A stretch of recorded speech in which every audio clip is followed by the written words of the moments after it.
আপনি দেখবেন হিন্দুদের যখন নিন্দা করা হয়, যেখানে দেখবেন হিন্দুদের যখন নিন্দা করা হয়, খ্রিস্টানরা করুক, মুসলমানরা করুক, এই যে বর্তমানকালে লিবারেলসরা করুক, আমেরিকানরা করুক, এই যে যারাই করুক, ওরা করবে কি, নিজেদের যে আদর্শ মানে শেষ কথা সেটাকে তুলনা করবে আমাদের এখানে যে প্র্যাকটিসগুলো।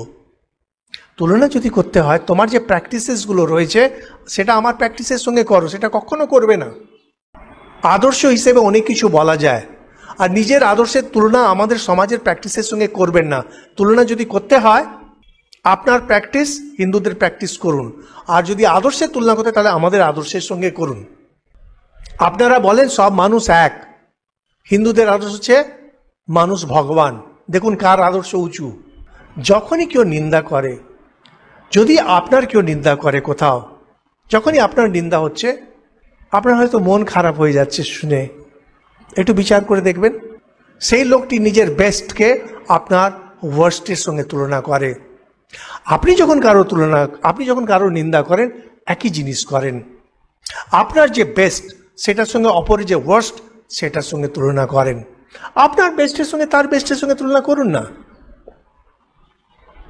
রবীন্দ্রনাথকে যদি আমরা মাপতে যাই, তার যে শ্রেষ্ঠ রচনাগুলো সেটা দিয়ে তাকে মাপা হবে।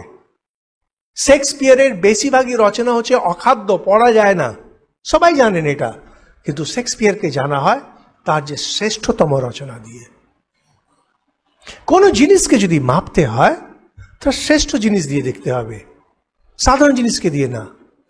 যখনই কেউ নিন্দা করে, যদি আপনার নিন্দা হয়, আপনি যদি কারো নিন্দা করেন, দেখবেন সবসময় তুলনা করা হচ্ছে শ্রেষ্ঠের সঙ্গে অপরের ওয়ার্স্টের।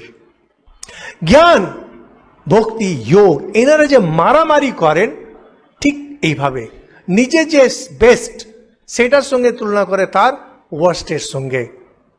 স্বামীজি এক জায়গায় বলছেন, মূর্তি পূজা করে যদি ঠাকুরের মতো একজন লোক তৈরি হয়, আমি তো চাইবো সারা বিশ্ব যেন মূর্তি পূজা করুক। তো লোকেরা এটাই করে। তোমার যে শ্রেষ্ঠতম, আরে কে বলে দিচ্ছে নিরাকার সাধনা সেটাই ঠিক?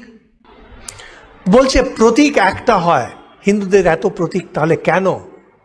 আলাম লিখি, তুমি যাকে ভালোবাসো তার কি একটাই ছবি রাখো, না বিভিন্ন পোজে ছবি রাখো?